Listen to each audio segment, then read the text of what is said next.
그러니까 예. 또 너무 이렇게 삥 둘러서 이야기한다 그런 이야기를 하더라고요. 그냥 뭐 해라 뭐 이렇게 명령조로 하면 좋을 건데 누구는 누굴 낳고 뭐 이렇게 해서 예. 그렇게 뭐 물어보더란 말이에요. 그 왜 그랬을까요? 그 사실이니까 그런 거예요. 예. 어쨌든 우리가 이게 성경이라는 상당히 현실적인 문제입니다. 그리고 현실적인 답으로서 하나님을 제시하고 있어요. 그리고 이 하나님은 실제적으로 우리에게 현실적인 답이 되어 주신다라는 거 꼭 기억했으면 좋겠습니다. 그렇다면 이제 성경을 이제 쭉 갔어요. 그러면 이제 과거의 사건은 어딜까요? 창세기 내용이겠죠. 창세기 아브라함부터 아담부터 시작해갖고 뭐 아브라함까지 이야기는 들어봤지만은 자기들하고 같이 살고 있는 사람들은 아니잖아요, 그죠? 그러면 창세기의 내용은 과거의 내용이고, 그리고 출애굽기, 레위기, 민수기는 지금 현재 그들이 함께 일어나고 있는 일들이잖아요, 그죠? 그래서 현재 이야기입니다. 그리고 이제 신명기는 앞으로 약속의 땅에 들어갈 미래의 이야기겠죠. 그래서 과거, 현재, 미래가 이렇게 제한 이야기들을 하고 있다. 이제 그렇게 보시면 될 것 같습니다. 그리고 이제 모세 그럼 이 큰 주제가 있을 거 아니에요, 그죠? 그러니까 모세오경 이렇게 했을 때 처음에 창세기 한 건 이렇게 모세오경이 기록되지 않습니다. 그냥 그 창세기, 출애굽기, 레위기, 민수기, 신명기 이런 거는 후대 사람들이 이름을 붙인 거예요. 원래는 두루마기에 있는데 제일 첫 단어가 그 책의 이름입니다. 그럼 원래는 이름이 없었다는 거죠. 창세기, 이제 출애굽기, 레위기, 민수기, 신명기 이런 이름이 없어요. 그냥 하나의 책입니다. 근데 왜 이렇게 분리됐을까요? 그거는 이제 현실적인 문제죠. 원래는 이제 우리처럼 지금 현재 만약에 워드 치면은 한 권으로 다 만들 수 있을 거예요. 그렇지만은 그 당시에 이제 글을 이제 쓴다는 것은 양피지에 양 가죽에다가 이렇게 글을 쓰잖아요, 그죠? 그러면 양 가죽이 한계가 있지 않습니까? 길이에 한계. 그러니까 기록하다 보니까 그 다음 그 장을 넘어갈 때 한 장이죠, 그러니까 한 장이 넘어가고 그렇게 하다 보니까 자연스럽게 이제 5권으로 이렇게 나누어졌습니다. 그렇게 보시면 됐고, 그렇다면 이게 하나의 책이다 이렇게 보시면 될 것 같아요. 모세오경은 5가지 내용을 담고 있는 것이 아니라 하나의 내용을 담고 있다 이렇게 보시면 될 것 같아요. 그러면 어떤 이야기를 하고 있는가, 이제 그게 중요하겠죠. 이제 크게 보면 이제 하나님 나라에 대해서 이야기를 하고 있습니다. 큰 주제는 하나님 나라예요. 그럼 나라의 구성 요소가 뭡니까? 3가지가 있죠. 어떤 것을 이제 나라라고 할 때 어떤 게 있죠? 일단 누가? 백성, 그렇죠. 그 다음에 땅, 그렇죠.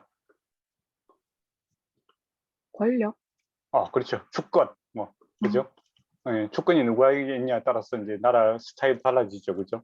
그것처럼 이제 이게 하나님 나라라는 큰 개념이 있어요. 그러니까 지금 이제 이스라엘 백성들이 자기들이 하나님 나라로 이제 구성이 되어 있는데 우리는 어떤 나라일까? 이제 그런 생각이죠. 그래서 이제 백성들이 이제 있어요. 근데 이 백성들이 어디서부터 왔는가? 이제 그거죠. 그때 이제 저 넘어서 이제 아브람부터, 그죠? 더 그 전에는 아담부터 시작하는 이제 하나님의 백성이 구성되어 가는 이 과정을 갖다 쭉 이야기를 하고 있습니다.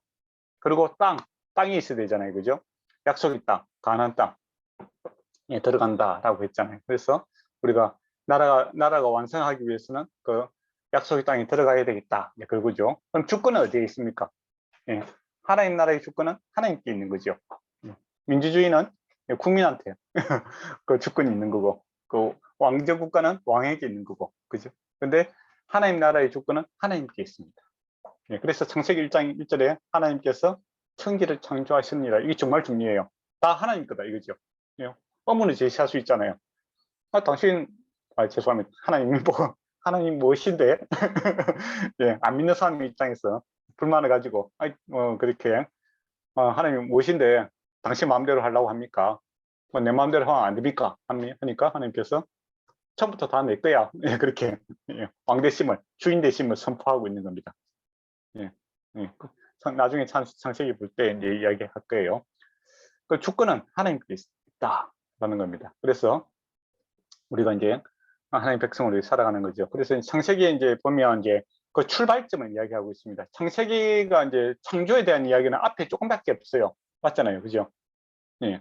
뭐든지 이제 나중에 보면 이제 출발에 대한 이야기죠. 백성이 어떻게 출발되었고, 죄가 어떻게 출발되었고, 또 구원의 역사가 어떻게 출발되었고, 또 우리의 민족도 어떻게 출발되었고, 또 이스라엘 백성들 입장에서는 주변에 보니까 자기들하고 닮은 사람들이 있어. 누굽니까? 에돔 사람들, 그죠? 같은 조상이 같잖아요. 우리 같은데 저 사람들은 하나님 백성이 아니고 우리는 왜 하나님 백성일까? 이제 그런 생각도 들겠지요. 그래서 이제 그런 이제 주변에 있는 사람들과 이제 자기들은 이제 구별이 돼가는. 또 에돔 그 주변에 있는 사람들하고 같은 롯의 그죠? 그 자손들은 또 아브라함하고 같은 계열이니까 인종이 같은 사람들이잖아요, 그죠? 근데 같은데 왜 우리는 다르다고 이스라엘하고 저들은 왜 다르다고 할까? 그런 의문들이 생기겠죠. 그래서 모든 이제 이 출발점에 대해서 이야기를 하고 있습니다. 그래서 이제 백성이죠. 백성이 어디서부터 이렇게 출발됐는가? 하나님의 백성은 어디서부터 출발됐는가? 이제 이런 이제 근원적인 이야기를 이제 창세기에서 이야기하고 있고, 또 땅에 대한 이야기가 나오잖아요. 그러니까 하나님께서 주신 땅이라고 했는데 우리가 무슨 권리로 저 땅에 들어갈 수 있을까? 그런 생각이 들겠죠. 그렇지 않습니까? 예, 여러분이 도쿄에 계시는데 도쿄타운이 제일 높습니까? 제일 비싼 땅이 어딘지 모르겠네. 그죠? 어쨌든 그 신주쿠에 큰 건물이 있다고 생각해 봐요. 그죠? 근데 내가 거기에 내 것이라고 하고 싶어요. 그죠? 그런데 어 엄마 아빠가 이거 다음에 네가 가져야 돼. 그렇게 이야기를 했어요. 근데 왜 어떻게 해서 내가 이걸 가지고 있습니까? 하면 할아버지가 옛날에 내한테 유산을 줬다. 그렇게 하면 어떻게 되겠습니까? 내가 이거 가질 수 있는 권한이 있구나. 그렇게 생각을 하겠죠. 예. 그러니까 가나안 땅에 사람들이 살고 있는 거예요. 예. 살고 있는데 연체 없이 이렇게 가서 뺏으려면 이상하잖아요. 그죠? 힘 있다고 뺏으면 강도잖아요. 그래요? 예. 그래서 저 사람들은 왜 진멸되어야 되는가? 그러니까 그 가나안 땅의 전투의 특징이 뭐냐면 진멸하는 거잖아요. 다 없애는 거예요. 그죠? 근데 모세오경에도 보면 다른 민족하고 이렇게 싸울 때는 진멸하는 개념이 없어요. 예, 최대한 자비와 긍휼을 베푸는 겁니다. 근데 왜 저 사람들은 진멸하라고 할까라고 했을 때 창세기에서 이제 답이 나오는 겁니다. 하나님께서 그들이 악함으로 진멸하기를 작정하였고, 예, 그리고 그 땅을 아브라함에게 주시겠다고 약속하셨다라는 겁니다. 주인이 그렇게 이미 결정된 사항이다라는 겁니다. 그리고 이것이 지금 실행이 되고 있다라는 것이죠. 그런 이제 그 출발점에 대한 이제 그 이야기가 창세기에 나온다라는 것이고, 그러면 주권은 똑같습니다. 예. 옛날 창세기나 지금 현재 강야에 있는 거나 앞으로 가나안 땅에 들어가더라도 하나님께서 주권을 갖고 계신다라는 겁니다. 그래서 출애굽기에서 이제 하나님의 백성이 이렇게 왕성이 되잖아요. 나와서 강야에서, 그죠? 나라를 구성할 수 있는 그러한 숫자가 채워집니다. 그런데 하나님의 백성의 조건이 있어요. 그 조건이 뭡니까? 순종입니다. 순종. 그러니까 하나님께서 순종하지 않으면은 하나님 아무리 숫자가 많아도 그거는 안 되는 겁니다. 그러니까 하나님 나라의 주권은 누구에게 있는가라고 했을 때 바로 하나님께 있습니다. 그래서 우리에게 요구되는 것은 이제 순종이죠. 1세대가 나왔어요. 근데 숫자는 충분히 되는데 1세대의 특징이 불순종입니다. 그래서 하나님 백성이 될 수 없는 거죠. 예. 근데 2세대는 하나님 말씀에 순종을 하죠. 그래서 그 땅에 들어가는 것을 보게 됩니다. 그래서 하나님의 백성의 특징이다라고 했을 때 순종이다라는 것이고, 그리고 이제 신약적 개념을 보면 우리도 예수 그리스도를 믿고 순종하는 믿음으로 들어가는 거죠. 그리고 아브라함도 믿음이고 또 이스라엘 백성이 가나안 땅에 들어갈 수 있는 것도 믿음으로 들어가는 것을 보게 됩니다. 하나님의 말씀에 대한 믿음이 그 행동으로 나타나는 것이 순종이잖아요. 그렇지 않습니까? 예, 그래서 하나님의 백성의 특징은 순종이고 믿음이 있어야만이 참 하나님의 백성이다라는 겁니다. 그리고 외형적으로 예, 피부색, 뭐 인종 이 상관이 없습니다. 크다 민족이 같이 나오잖아요. 그러니까 믿음이 있는 자가 참 이스라엘이다라는 것이 구약에서도 그대로 보여주고 아무리 혈통적으로 같다고 해도 믿음이 없으면 결코 하나님 나라에 들어갈 수 없다. 그러니까 로마서에서 이야기하고 있는 것처럼 믿음이 있는 자가 참 하나님의 백성이다라는 것이 구약에서도 통일하게 계속 이야기를 하고 있다라는 걸 보게 되죠. 그리고 이제 땅의 완성은 이제 신명기에서 일어나게 되죠.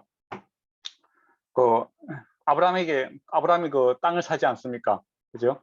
그때 엄청나게 바가지를 씌웁니다. 나중에 여러분이 보게 되겠지만은 엄청나게 이제 비싼 가격으로 사는 거예요. 그런데 아브라함이 바보가 아닌데 그걸 사는 거예요. 예, 무덤, 막벨라 무덤 있잖아요. 그죠?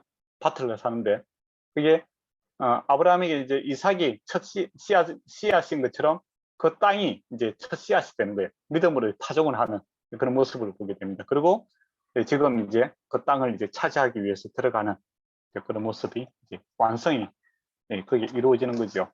그러면 지금도 이제 이 모습은 그대로 우리에게 재현이 되고 있습니다. 네, 과거의 사건, 예수 그리스도 십자가의 사건으로 우리는 주님과 함께 죽고 함께 부활함으로써 하나님의 백성이 되었습니다. 그죠? 그래서 하나님의 통치가 우리 안에 이루어지고 있죠. 그런데 지금은 이제 우리가 강야와 같은 거죠. 하나님과 함께 동행을 하고 말씀 가운데 있지만은 새 하늘과 새 땅에 아직 들어가지 못한 상황이죠. 그렇지 않습니까? 그러나 새 하늘과 새 땅에 이제 준비되어 있는 겁니다. 예수님 오실 때, 재림하여 오실 때 새 하늘과 새 땅이 이제 우리에게 주어지겠죠. 온전하게. 안 그러면 내가 죽고 바로 이렇게 하늘 나라를 가든지 이제 두 가지가 있겠죠. 종말이라는 것은 세계적인 종말이 있겠고 개인적인 종말이 있겠죠. 어쨌든 간에 이것이 끝나면은 새 하늘과 새 땅에 들어가게 됩니다. 거기 어떻게 들어갈 수 있는가? 믿음이 있어야 들어갈 수 있다는 것이죠.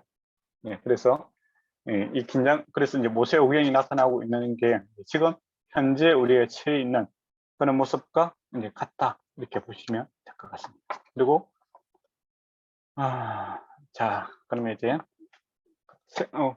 자료를 좀 보면서 이제 이야기를 할까요? 이야기는 너무 많이 했네. 모세오경은 그러니까 다양한 일반적인 것이 다양한 측면에서 이제 이야기를 하고 있다. 조금 전에 말씀드린 것은 시와 땅과 하나님의 뜻, 뭐 이런 것들이 나타나고 있다라는 것이죠. 그리고 또 다양하게 한다면 언약도 있고 여러 가지 모습들이 있습니다. 외울 필요는 없습니다. 나중에 다시 다 할 겁니다. 그리고 소극적이지 않고 적극적인 방식으로 이루어진다. 한마디로 하나님의 열심에 의해서 이루어지는 것을 보게 됩니다. 구약 성경도 그렇고 신약도 그렇고 성경에서 이야기하고자 하는 것은 하나님의 열심이 있다는 겁니다. 이스라엘 백성이 열심이 없어요. 불행하게도. 그런데 하나님께서 그 하나님의 열심으로 구원을 이루어내시고 그분의 약속과 언약을 성취해내십니다. 그리고 하나님의 그 약속의 말씀을 믿는 자, 그 은혜를 아는 자는 열심을 내게 됩니다. 그래서 하나님의 열심이 우리에게 불붙는 이제 그런 모습이 나타났으면 좋겠어요. 그래서 우리가 지난번에 사도행전에도 보면 주의 성령이 임하면 하나님의 그 불길이 임하면 땅끝까지 가서 정인이 될 수 있는 그 불붙는 심령을 우리가 같이 품을 수가 있다라는 겁니다. 그리고 초자연적인 현상도 일어나고 있지만은 사실은 현실 역사 속에서 일어나고 있는 이야기다라는 겁니다. 그러니까 판타지 이야기가 아니다라는 것이죠. 어떤 사람들은 이제 그 성경을 그냥 이야기라고 생각하는 사람들이 있어요. 이야기. 아담과 뭐 하와 이런 거는 옛날 뭐 이렇게 구전되어 오는 이야기 아닌가? 아닙니다. 성경은 사실을 이야기하는 겁니다. 그리고 이적과 기적도 많이 나오지만은 그거는 판타지 내용이 아니라 실제로 있었던 역사성을 갖고 있다. 하는 것을 꼭 기억해야 됩니다. 그래서 저와 여러분에게 성경이 필요한 것은 현실적인 답이 되기 때문에 필요합니다. 오늘 전도하면서도 예수 그리스도가 답이신데 그 다른 방법이 없기 때문에 믿어야 된다. 그런 이야기를 했어요. 예, 현실적인 답이 예수 그리스도 외에는 없습니다. 죽음에 대해서 아주 현실적인 그 이야기 내용을 담고 있는 것이 이제 성경이다라는 걸 꼭 기억했으면 좋겠고 거기에 대한 확신을 가졌으면 좋겠습니다. 그러니까 현실 우리 살아가는 문제에 있어서 시대마다 다양한 답들을 제공하지 않습니까? 예, 어떤 데는 뭐 공정과, 어떤 경우는 믿음, 어떤 데는 뭐 또 사랑과 뭐 이런 것들 이야기 많이 하는데 시대마다 그 시대의 하두라고 합니까? 그 중요한 메시지들이 있죠. 그러나 가거나 현재나 미래나 우리에게 답이 되는 것은 예수 그리스도, 하나님이 우리에게 답이 되신다라는 것을 우리 신앙인들이 확신을 가지고 이야기를 해야 됩니다. 그래서 이제 성경을 읽을 때 정말 성경이 뭐 그냥 재밌는 그 이야기 또는 뭐 사상의 이야기, 그 철학적인 이야기가 아니라 현실 오늘 나의 문제에 답이 되는 것이다라는 확신이 있어야 평안이 찾아오고 기쁨이 찾아오고 능력이 나타납니다. 근데 어느 순간에 이제 기독교인들이 이 확신이 없어져요. 뭐 일요일 날 가서 그냥 교제하기 위한 도구 또는 뭐 내가 뭐 좋은 사람이다라는 이미지 이를 위해서 신앙이 그냥 취미생활 정도로 이렇게 생각하는데 아닙니다. 성경은 또 하나님의 말씀은 반드시 현실적인 문제에 대해서 답을 주십니다. 그리고 죽음이라는 것도 현실이잖아요. 사람들이 죽음에 대해서 뭐 현실처럼 생각 안 하고 살아가지만 죽음은 반드시 현실로 다가오는 겁니다. 그에 대한 답으로서 현실적인 답으로서 믿음이라는 것, 예수 그리스도의 영생이라는 것이 여기 주어지고 있다는 것, 거기에 대한 확신이 반드시 필요합니다. 그리고 이제 성경 주제에 보면 언약이라는 것이 이제 중요한 게 있습니다. 약속. 언약이라는 건 말로 한 약속이죠. 근데 이제 현대인들에게 있어서 말로 한 약속은 뭡니까? 아무 소용이 없죠. 도장을 찍어야 되지 않습니까? 사인을 해야 되고, 그죠? 왜 그렇습니까? 신뢰가 없으니까.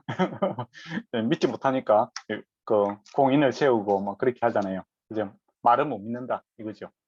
사람이라는 것은 말과 행동이 다르더라. 그래서 내가 했다라는 거 녹음을 시킨다든지 사인을 한다든지 도장을 찍어서 변치 못하게 하는 것입니다. 그러나 하나님은 말씀하신 천지가 창조가 되지 않습니까?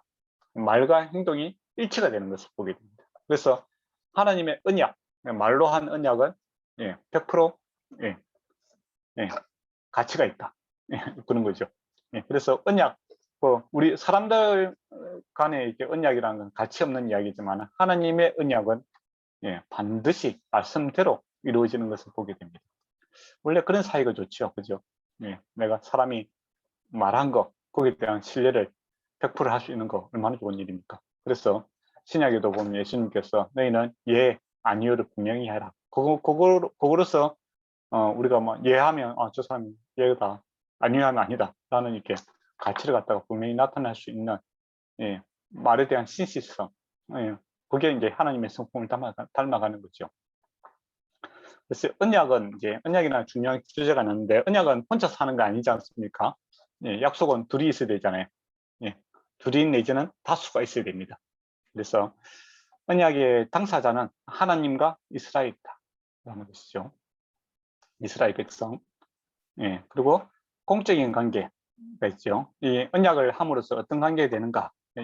여호와 이스라엘 하나님 되고 이스라엘은 백성이 되고, 그리고 장소가 정해지잖아요. 시내산 언약이 있지 않습니까? 그래서 시내산에서 이 언약을 행하는 것을 이제 보게 됩니다. 그래서 이제 또 언약이 이제 여러 가지 아담에게 한 언약도 있죠. 아담 언약이라고 하는데 아담에게는 이제 여자의 후손으로 구원해 주시겠다라는 이야기를 했고 노아 언약도 있고, 그죠? 근데 이제 중요한 이제 하나님 나라를 구성하는 이 언약에 있어서는 창세기 이제 15장과 17장에 보면 족장들에게 한 언약들이 있습니다. 그 하나님의 하나님 나라의 씨와 땅을 준비해 주시겠다. 그러니까 백성이 모래와 같이 많아지고 별과 같이 많아지고 그런 약속을 했지 않습니까? 그리고 가나안 땅을 주시겠다. 이제 그런 약속을 하셨죠.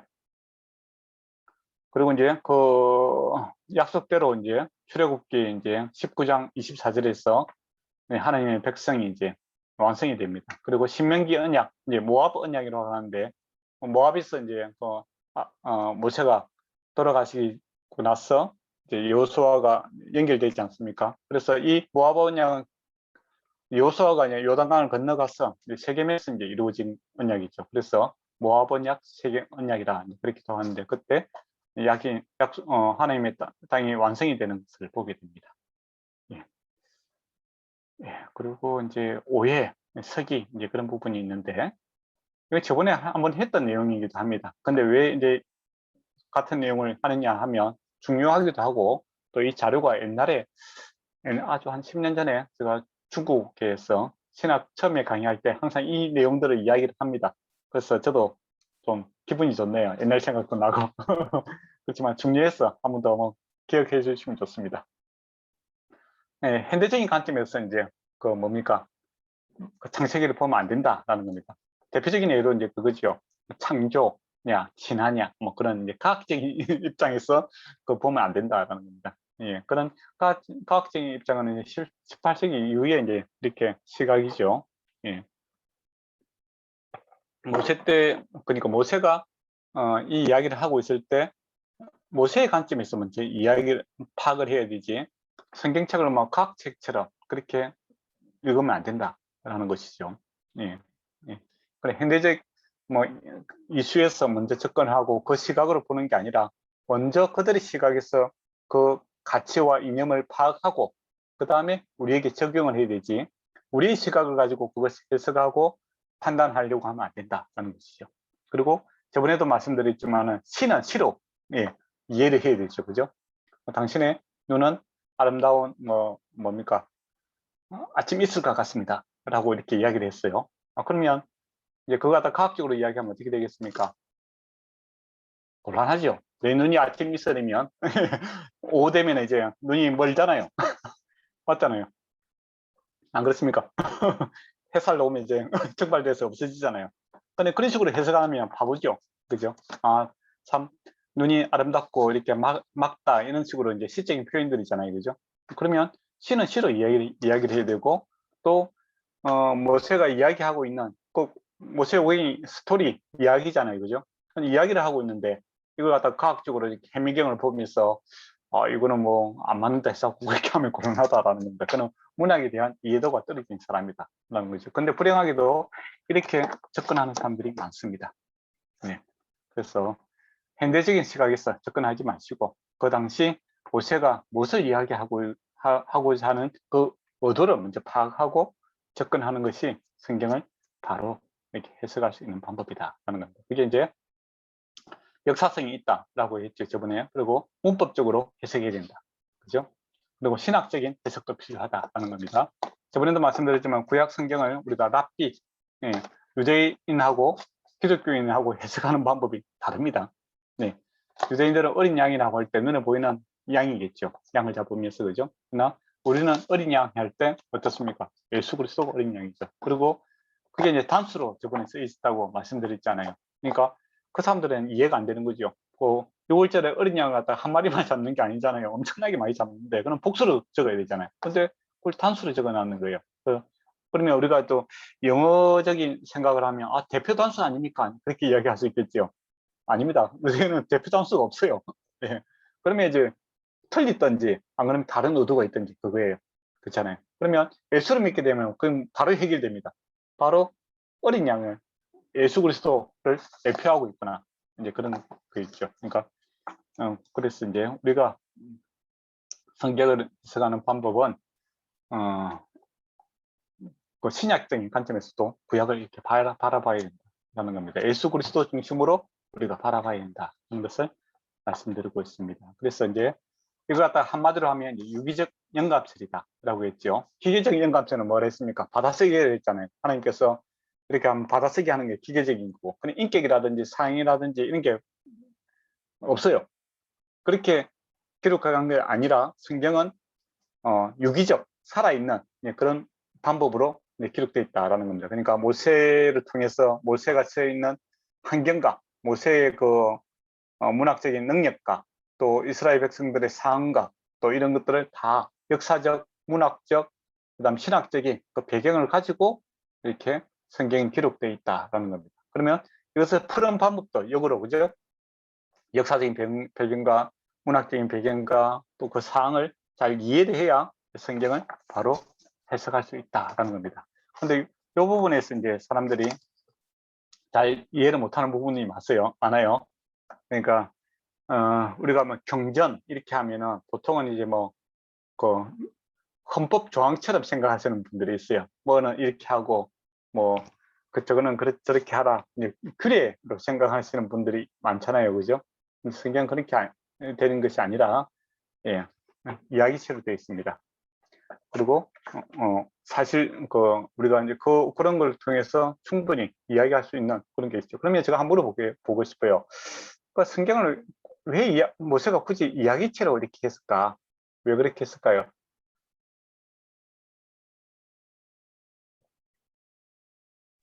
백성들이 알아듣기 쉽게. 그렇죠. 또 어, 조금 더 친밀하게 느껴지게 그 내용이. 좋습니다. 또 그래도 한 몇 개 음, 내야 되죠. 음, 예. 이야기하면 이야기거리가 생기잖아요, 그죠? 예. 그러니까 이렇게 만약에 1조 1항은 뭐 이렇게 하면은 그 뭐 생각할 게 없어요. 그냥 복종을 해야 되는 거죠. 그죠? 네. 예. 그 법률 같은 거 보면은 뭐 살인하지 말라, 뭐 그렇게 했을 때 어떻게 된다, 그런 거는 외우면 되잖아요. 그죠? 근데 이야기는 뭡니까? 그 배경이 있고 상황이 있고 또 내가 그게 그 인물로 이렇게 그 소설 같은 거 읽으면 어떻게 됩니까? 간접 경험들이 일어나게 되는 거잖아요, 그죠? 그래서 이해도가 높아집니다. 그리고 내 경험이 많으면 많을수록 거기에 대한 이해를 받아들일 수 있는 폭이 넓어지는 거예요, 그죠? 그리고 적용 범위도 넓어지는 겁니다. 그래서 이야기의 장점이 참 그렇게 좋은 점이 있습니다. 네. 그리고 여기서 한번 생각할게요. 그러면 하나님께서 왜 성경을 갖다가 기록을 했을까? 기록 안 하는 방법도 있겠죠. 요즘 같으면은 영화를 찍어갖고 이렇게 쫙 돌릴 수도 있을 거고, 그죠? 근데 하나님께서 이게 독서라는 거, 네. 그런 방법으로 하나님 말씀을 우리에게 제시를 했다라는 겁니다. 왜 그랬을까? 네, 그렇게 그것도 한번 생각해 물어볼 수도 있는 문제잖아요, 그죠? 네, 제가 이렇게 물어보면 뭐라고 이야기하겠습니까? 어쨌든 그때 그 당시에 기록을 할 수 있었던 거는 그 방법밖에 없을 것 같습니다. 내용이 안 음, 변하게끔 하려면. 음, 그 과학기술 좀 더 빨리 발전시켜갖고, 드라마, 66부작, 그래갖고, 찍으면 안 될까요? 카메라도 찍어갖고, 사진도 첨부해갖고, 그렇게 할 수도 있잖아요. 사진 첨부하는 게 어렵진 않잖아요. 그림 같은 거 딱 찍어갖고. 그런 걸 안 하잖아요, 그죠? 우리가 옛날 책들 보면 이렇게 그림 같은 것도 넣고 그렇잖아요. 그렇지 않고, 예, 글로 이렇게 계속 썼다. 그걸 왜 그랬을까? 그렇게 물어볼 수도 있잖아요. 물어보는 게 뭐 재미일까? 예. 그럼 뭐라고 이야기해야 되겠습니까? 답을 잘 모르겠습니다. 그때는 이제, 점심시간이니까 밥 먹고 이야기합시다 하면서 집에 가야 되겠죠. 근데 이제 독서라면 이제 그게 좋은 거예요. 만약에, 홍해를 걷는다고 생각해 봐요. 예, 그죠. 홍해를 걷는다라고 했을 때 그림을 첨부했다라고 하면 이게 딱 이미지가 고정이 되는 거예요. 그죠.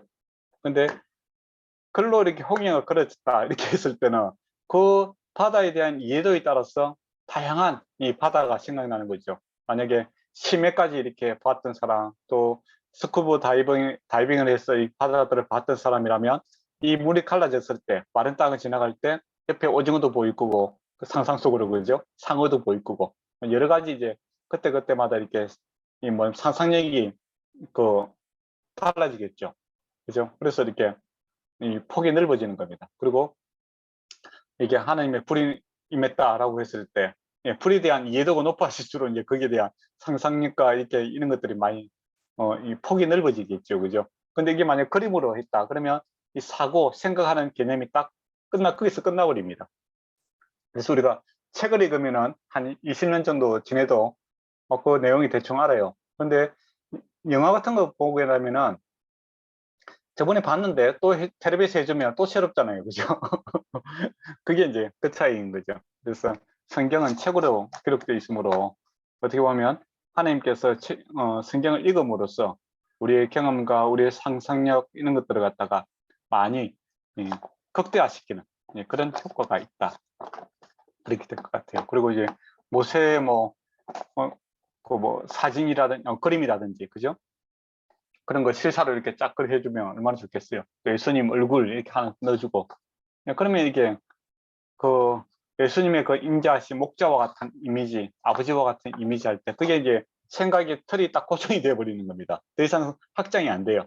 그렇지만은 말씀으로 이렇게 되어 있음으로 인하여 내 경험과 내 상황에 맞춰서 그 이미지들이 이렇게 다시 날마다 이렇게 새로워지는 그런 것들을 경험할 수 있겠죠.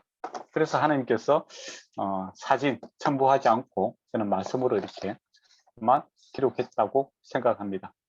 예. 어떤 사람이 독서를 해야 되는 이유 해갖고 이제 그런 식으로 이야기를 하더라고요. 예. 독서를 하면은 상상력이 좋아진다고. 네. 그림이라든지 파일을 하면 물론 상상도 있겠지만은 그게 사고의 틀이 한정이 된다. 그런 이야기를 하시는 분이 계시더라고요. 그래서 저도 이렇게 성경을 왜 이렇게 기록만 했을까? 예. 사진 같은 거 하나 넣으면 얼마나 좋을까 생각했던데 그런 의도가 있지 않겠나. 그래 저도 생각을 해봤습니다. 그러니까 내 경험과 내 따라서 성경의 폭이 점점 넓어지는 것을 경험할 수 있겠죠. 그죠? 네. 그리고 이제 잘 모를 경우에는 이제 일단 밥을 먹자고 해요. 밥 먹고 커피 먹으면서 이제 이자 주제를 돌리는. 죄송합니다. 아유. 다시 이제 본문으로 돌아오도록 하겠습니다. 그래서 이제 성경은 이제 보면 중요한 주제가 있습니다. 그게 구속사라고 저번에 말씀드렸죠. 예. 구원에 대한 이야기다라는 겁니다. 성경 전체가 창세기 그죠?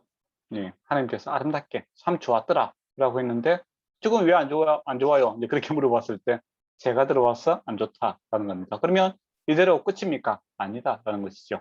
예수 그리스도께서 하나님께서 타락하지 말자 아담에게 약속을 하셨고 그 약속의 성취가 이제 예수 그리스도에 의해서 완성이 되었다라는 이 구원의 이야기다라는 것이 이제 중요한 내용이고 또 지금 아까 전에 말씀드린 하나님의 나라에 대한 이야기도 있죠. 이것도 이제 창세기부터 요한계시록까지 한번 쭉 다 이야기를 할 수 있습니다. 그러면 시간이 좀 많이 걸리겠죠. 다음에 한번 특강 같은 거 할 때 이렇게 있죠. 구수사도 물론 그렇고 언약도 그렇죠. 아브라함 언약, 노아 언약, 그 다음에 아담, 노아, 아브라함, 그러니까 이삭, 뭐 기타 등등 쭉 언약들이 있거든요. 다윗 언약도 있고 그죠? 예. 그런 언약들이 다 이게 발전되는 과정에서 공동성이 있어요. 네. 예, 그런 것들도 한번 이야기가 될 수 있겠죠. 그럼 제사장 나라. 저와 여러분이 이제 제사장 나라죠. 하나님, 그 제사장이라는 것은 하나님과 인간 사이에 그 연결해주는 고리와 같은 그죠? 역할을 하는 게 제사장이잖아요. 그래서 이스라엘 백성이 이방인들과 하나님과 이렇게 연결하는 그런 고리와 같은 역할을 고리라고 하기보다는 이게 뭐 통로와 같은 역할을 하는 것이 바로 이스라엘에게 주어진 사명이었고 또 지금 저와 여러분에게도 주어진 사명이기도 합니다. 왕 같은 제사장이다 그렇게 이야기하잖아요, 그렇죠? 그런 이제 성경 구약에서부터 신약까지 다 연결되는 그런 여러 가지 주제들이 있습니다. 그런 거는 다음에 한번 또 기회가 있을 때 따로 이렇게 한번 날 잡아갖고 해야 됩니다. 내용이 되게 많습니다. 그런 것들이 있다라는 거 한번 보시면 될 것 같습니다. 그리고 4번을 하도록 하겠습니다. 고대 근동의 언약과 하나님의 언약의 차이. 그러니까 옛날에도 언약이 약속이 있었겠죠, 그죠? 그러니까 그 약속이라는 개념을 가지고 하는데 근동에서는 어떻게 할 때 약속을 하느냐라고 할 때 결혼이죠. 남녀가 공적으로 남편과 아내의 관계. 그래서 우리가 신에서 언약을 맺음으로써 어떻게 됩니까? 하나님은 우리의 남편이 되고, 그죠? 이스라엘 백성은 아내가 됩니다. 그리고 이 개념을 가지고 와서 예수님께서 뭐라고 신랑이라 하고, 그죠? 교회를 신부라고 하잖아요. 예. 그래서 이제 구약에도 보면 호세아서 보면은, 그죠? 호세아가 이제 고멜이라는 그 이제 아내를 맞이하지 않습니까? 그죠? 근데 호세아는 되게 싫어하죠. 예. 근데 하나님께서 억지로 결혼을 시킵니다. 그 참 곤란하죠. 근데 그 고멜이 참 여전히 옛날 모습을 버리지 않고 열심히 자기 사는 방식대로 바람을 피우고 살지 않습니까? 그리고 아이 낳는데 이름이 뭡니까? 내 아이가 아닌갑다. 이제 그런 이름을 짓잖아요. 알고 보니까 자기가 안 닮았는 거예요. 그런 이제 뼈아픈 이야기들을 하면서 호세아가 무엇을 깨닫게 됩니까? 아, 이 모습이 바로 이스라엘의 모습이구나. 하나님과 이렇게 결혼을 살았는데 이스라엘 백성이 계속 바알과 아세라와 이방 신들을 섬기고 하는 그 모습을 보게 됩니다. 이제 그런 이야기가 갑자기 호세아에게 왜 그렇게 결혼을 시키는가 했을 때 바로 이 신해산 언약이 이 결혼적 요소를 갖고 있기 때문입니다. 그리고 우리가 신약에서 신랑 대신 예수 그리스도, 그죠? 열처녀 이야기하고 뭐 그렇게 할 때 이게 다 그냥 갑자기 가져온 게 아니라 신해산 언약에서 지금 출발을 하고 있다라는 것을 볼 수 있죠. 그리고 양자를 입양할 때 언약을 맺습니다. 그러니까 우리 개념에서는 양자 하면은 뭡니까? 친아들과는 좀 다른 이제 그런 거죠. 그렇지만은 그 당시 문화는 그렇지 않습니다. 양자도 동일하게 친자와 같은 권한을 갖고 있게 됩니다. 예. 근데 그래서 이제 우리가 하나님을 아버지라 부르지 않습니까? 예. 그 이제 유대인들은 예수님의 하나님을 아버지라 부른다고 신선모독이라고 죽이려고 들고 그러죠. 그죠? 근데 자기들이 신해산 언약을 잘 이해를 못하는 겁니다. 우리가 하나님을 아버지라 부를 수 있는 근거가 뭐냐라고 했을 때 바로 이 언약에 있다 하는 겁니다. 예수 그리스도 그 십자가가 언약의 완성이죠. 그래서 우리가 하나님을 아버지라 부를 수 있는 겁니다. 약속이 없다. 약속이 없었다면 하나님을 아버지로 부르면 어떻게 하겠습니까? 아버지 잘못 찾아왔다. 다른 사람 찾아가라. 이제 그렇게 되는 거죠. 근데 저와 여러분이 예수 믿음으로 언약의 완성, 예수님께서 다 십자가 위에서 다 이루었다 이 말을 하시잖아요. 그죠? 이게 엄청난 이야기예요. 사실은. 그래서 이제 저와 여러분이 하나님을 아버지라 부를 수 있는 권한이 있다라는 겁니다. 그리고 이제 강대국하고 약소국하고 조약을 맺을 때 언약을 맺습니다. 그래서 예수님을 우리가 뭐라 합니까? 하나님을 주님 이렇게 하잖아요. 주님. 그러면 내가 뭐가 됩니까? 종이 되죠. 그죠? 그래 추종 관계가 형성되는 겁니다. 이런 세 가지 요소가 이제 우리에게 다 있는 거죠. 그래서 이제 결혼을 하게 되면 어떻게 되죠? 일반적으로는 함께 살지 않습니까? 그죠? 그래서 성막이라는 게 필요합니다. 정거막이라고 하죠. 해막, 만남의 장소고. 그래서 저번에 제가 성막에 대해서 한번 그때 강의했던 기억이 나는데 성막의 안에 그 구성 요소가 보면 뭡니까? 떡상이 있죠. 촛불이 있고, 그죠? 집에 우리도 집에 가면 밥상이 있잖아요. 그리고 불이 있지 않습니까? 그것처럼 가정집입니다. 가정집. 그리고 남녀가 이제 같이 살면은 그 우리 스타일이 다 다르잖아요. 남편하고 아내하고 스타일이 다른데 이제부터는 한 마음으로 살자 이거 아닙니까? 그래서 이제 집안 청소는 누가 하고 음식은 누가 하고 돈 관리는 어떻게 하고 자녀는 어떻게 키우고 또 뭐 주변 사람들 관계는 어떻게 하자. 예, 합의사항이 생기게 되겠죠. 그죠? 예, 그래서 율법이라는 게 주어지는 겁니다. 예. 이스라엘 백성의 라이프 스타일하고 하나님께서 원하는 라이프 스타일 다르잖아요. 그죠? 근데 뭐가 옳은가라고 했을 때 그 주권은 하나님께 있는 겁니다. 그래서 예, 옛날에는 너희가 막 이렇게 막 살았지만은 지금은 그렇게 하면 안 된다 이거죠. 그래서 하나님의 성품이 나타나 있는 것, 이게 율법이죠. 그래서 율법이 하나님의 사랑이고 이웃 사랑이다 그렇게 이야기합니다. 예. 그러니까 함께 살기 위해서 그래서 이제 증거막이라고 하죠. 증거막, 그 증거계라고 하고 증거 무엇을 증거하는가? 시내산에서 맺었던 이 언약을 증거하고 있다고 해서 증거막이다. 이렇게 말씀을 하고 있습니다. 그래서 이런 용어들이 그냥 막 노는 것이 아니라, 다 이유가 있는 거죠. 그러면 제사제도는 이제 왜 필요한가? 제사제도는 왜 필요하겠습니까? 가끔 가정에서 부부가 이제 결혼을 했는데 한 번씩 이벤트를 해야 됩니다. 왜 할까요? 뭐 잘못한 게 있을 수도 있겠죠. 하이를 위해서, 그죠? 일단 뭐 배우자가 잘못했을 경우에 갑자기 이벤트를 하는 경우가 있어요. 그렇죠. 그리고 또 잘못한 게 없는데도 이벤트를 하는 경우가 있습니다. 갑자기 고급 레스토랑 가서 이렇게 밥을 먹는 경우도 있죠. 이유는 뭐겠습니까? 잘해보자는 거죠. 똑같습니다. 제사 제도가 있는 이유는 그 약속대로 이렇게 삶이 참 좋아요. 근데 하나님은 약속을 신실하게 지킬 수 있는 능력과 이런 성품을 갖고 계시는 분입니다. 그런데 불행하게도 이스라엘 백성은 그런 실력이 안 되는 거예요. 능력이 안 되는 겁니다. 그래서 죄라는 것을 또 짓게 되는 거죠. 그죠? 근데 하나님은 거룩하신 분이기 때문에, 거룩하신 분이기 때문에, 그 죄와 함께 살 수가 없는 거지, 없죠. 그래서 이 죄의 문제를 이제 해결을 해야 되는. 그래서 이제 제사제도라는 것이 이제 필요하다는 것이죠. 사람 관계도 그렇지 않습니까? 실수할 수 있는 거예요. 그렇지만은 용서해야 되고 또 잘못하면 미안하다 이야기를 해야 되잖아요. 그래서 사람 관계도 세 가지 말을 잘해야 된다잖아요. 감사합니다. 그죠? 미안합니다. 그리고 사랑합니다. 그 이야기를 잘해야 되냐. 제사도 똑같습니다. 미안합니다. 죄 지었으니까 미안하다는 거 제 문제를 해결해야 되는 거고. 그죠? 그 다음에 사랑합니다.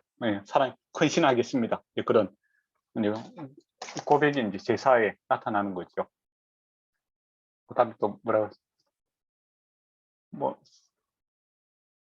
뭐라고 했습니까? 감사합니다. 사랑합니다. 또 뭐죠? 잘 안 들려요. 감사합니다. 사랑합니다. 미안합니다. 그렇죠. 맞습니다. 또 그걸 잘해야 된다. 이거죠. 그래서 이제 그 제사제도가 이제 필요한 이유가 크게 있다라는 겁니다. 원래는 이제 인간들 간에 이렇게 뭐 언약, 약속을 하면은 그런 개념은 잘 없겠죠. 약속이 파기되면 어떻게 되겠습니까? 바로 징벌이 들어오겠죠. 강대국과 약소국이 이렇게 언약이 파괴됐다. 그러면 그 책임을 묻기 위해서 강대국이 약소국을 징벌하러 가겠죠. 그죠? 그렇지만은 하나님께서는 이스라엘 백성을 끝까지 데려가고 싶은 마음이 있는 겁니다. 그리고 그들의 실력을 알기 때문에 제사 제도라는 것을 주시고 그것을 의미를 하게 되는 거죠. 그래서 제사 제도를 한번 보도록 하겠습니다. 3페이지에 있습니다. 시내산에서 이제 언약 관계를 갖다가 이제 출애굽기 19장과 24장에서 이스라엘은 여호와만을 자신의 하나님으로, 여호와는 이스라엘 백성만을 자신의 보배로운 백성으로 이렇게 받아들이기로 이렇게 합의를 합니다. 그래서 이제 결혼하게 되면 뭘 하죠? 신랑 신부에게는 결혼식이 중요하지만 하객들에게는 뭐가 중요하겠습니까? 피로연이 중요하겠죠. 부패. 안 그렇습니까? 어쨌든 두 사람 좋아서 결혼하는 거고 나는 가서 점심을 먹어야 된다. 그거잖아요. 신의 똑같습니다. 이렇게 하나님 모세가 올라가서 이렇게 하나님과 언약을 맺잖아요. 그러고 나서 그 천국 광경이 보이는 데서 이제 사람들이 식사를 하고 있는 그런 모습이 나타나거든요. 그전에 70장력 올라가서 그렇게 식사하고 또 이스라엘 백성들이 그 중앙에서 이렇게 식사하고 있는 모습을 보게 되죠. 그 언약이 형성되고 있는 이 결혼식과 똑같은 모습을 띠고 또 우리가 먹고 마시는 거 이거 한 가족들이 하는 거예요. 지금은 이제 우리가 아무나 뭐 만나서 차도 마시고 이렇게 하지만은 옛날에는 가족이라든지 친밀한 관계가 아니면 식사를 안 합니다. 그죠? 그래서 우리가 성청식에 가는 것도 뭡니까? 하나의 가족이죠. 이제는 이제 이스라엘 백성과 하나님이 한 가족 되어서 같이 밥 먹고 산다라는 겁니다.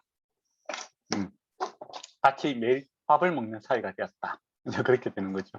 그래서 피로연이 일어나고 있는 그런 모습을 보게 됩니다. 그러니까 성경을 읽다 보면은 이게 모세가 올라가고 이렇게 주변에서 밥 먹고 이거 그냥 보시면 안 되고 이게 정말 중요한 의미가 있는 겁니다. 예. 그래서 그때 이제 그리고 이제 보면은 앞에서 이제 예. 예, 출애굽기 예, 예, 제사가 독립적인 하나님의 종교적인 행동이 아니라 앞에서 맺은 언약과 관계가 있다는 점이다라는 겁니다. 네, 앞에 이제 언약을 갖다가 잘 유지 발전시키기 위해서 이 제사제도가 있다 같이 말씀드린 내용이 있습니다. 그리고 이제 1번에 보면은 제사를 드리는 장소가 이제 회막, 정금막이다라는 거죠. 회막은 이제 모이는 곳입니다. 함께 사는 곳이죠. 함께 하나님과 함께 살다 보니까 그 안에 우리가 결혼했다라는 증거가 뭐겠습니까? 바로 언약궤죠. 증거막, 증거궤. 예, 그래서 결혼 증서가 그 돌파는 2개 주지 않습니까? 2개. 그러면 왜 2개 줬을까요?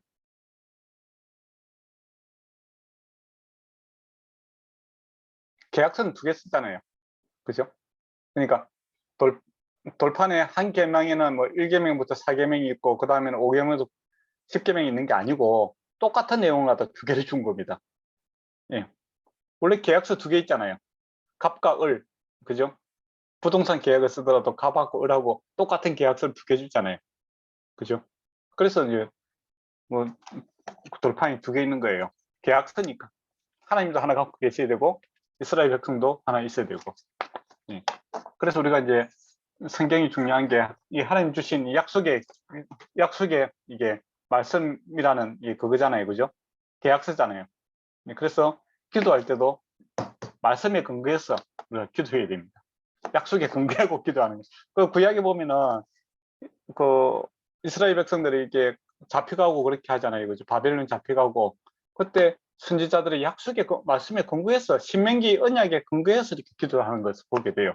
그냥 오늘 기분 따라서 기도하는 것이 아니라 약속이 하나님께서 그런 약속, 신명기 보면 그런 약속을 하시거든요. 이 사람들이 범죄해서 저 멀리 딴 것이라도 이게 잡혀가더라도 하는 이 언약을 생각하고 솔로몬이 뭐라고 합니까? 오늘 하나님 약속을 생각하고 돌이키기를 원한다면 하나님께서 다시 돌려보내주세요. 그런 이야기를 하잖아요. 그게 다 약속의 말씀에 있는 겁니다. 그리고 우리가 열왕기에 있는 게 보면 나중에 성에 이렇게 고립이 됐을 때 아이를 갖다 삶아 먹는 일이 생기잖아요. 그죠? 가위바위보 해갖고 오늘 삶아 먹는데 배가 부르니까 내 아이는 못 주겠다 이제 그렇게 되잖아요. 그런 내용이 바로 이 언약의 내용이 있습니다. 너희가 하나님 떠나서 이렇게 살아가면 이런 비참한 일이 있을 것이다. 이제 그런 내용들이 나타나요. 그래서 하나님께서도 역사를 이제 구약의 역사를 갖다가 주관하는 내용에 보면 이 언약에 근거해서 이렇게 하시는 것을 보게 됩니다. 그리고 이제 신약적인 관점에서 보면 이 교회가 우리가 또 하나님과 만나는 곳이죠. 네, 그 장소적인 영과 진리가 있는 곳, 성령이 있어야 되고 말씀이 있는 곳이 바로 교회가 될 수 있는 겁니다. 그냥 건물이 교회가 아니라 또 교회라는 것 자체가 믿는 사람들의 모임이죠. 근데 믿는 사람들의 특징이 뭐냐? 하나님 말씀이 있고 성령이 있더라 하는 겁니다. 네, 그래서 우리 교회가 하나님과 만나는 곳이다 라는 것이죠. 네, 그래서 저와 여러분이 또 교회인 이유는 주님이 우리와 찾아와 계시지 않습니까? 그죠? 그리고 저희가 말씀대로 순종하고자 하는 그런 마음들이 있죠. 그래서 우리가 교인입니다. 그리고 안수 의미, 안수하지 않습니까? 짐승에게 그게 이제 정가보다는 대신이라는 의미가 더 크다는 겁니다. 어떤 사람은 또 정가되었다라는 이야기를 해요. 제가 이렇게 정가되었다라는 거지만은 대신이라는 개념이 더 큽니다. 예수님께서 십자가 내 대신 죽었잖아요. 그죠? 내 대신. 내가 죽어야 되는데 예수님께 죽는 거고 또 짐승도 똑같습니다. 번제 이런 게 들을 때 보면 짐승을 가지고 와서 누가 안수합니까? 죄 지은 사람이 그 짐승의 머리에 안수를 하잖아요. 제사장이 그 짐승의 머리에 안수하는 것이 아니라 짐승을 끌고 온 그 제사를 드리는 사람이 그 위에 안수를 합니다. 그러니까 내가 죄로 인해 죽어야 되고 내가 심판받아야 되는데 이 양이 대신 대신 죽습니다. 네, 그거죠. 그래서 대신 죽는다라는 것이죠. 그래서 예수님께서 내 대신 십자가 지시고 우리가 함께 구원했다라는 거 기억했으면 좋겠습니다. 그래서 그걸 아는 사람은 뭐가 생기겠습니까? 감사함이 있겠죠. 하나님께 대한 신뢰가 있는 겁니다. 그래서 3번에 보면 제사인과 제사장이 부담해였고 이제 그 제사 지낼 때 보면 그 짐승을 이렇게 번제 드릴 때 짐승을 가죽을 벗기고 각을 뜬다는 건 뭐냐면은 마디마디마다 이렇게 다 자르는 겁니다. 예. 그런 걸 누가 하느냐?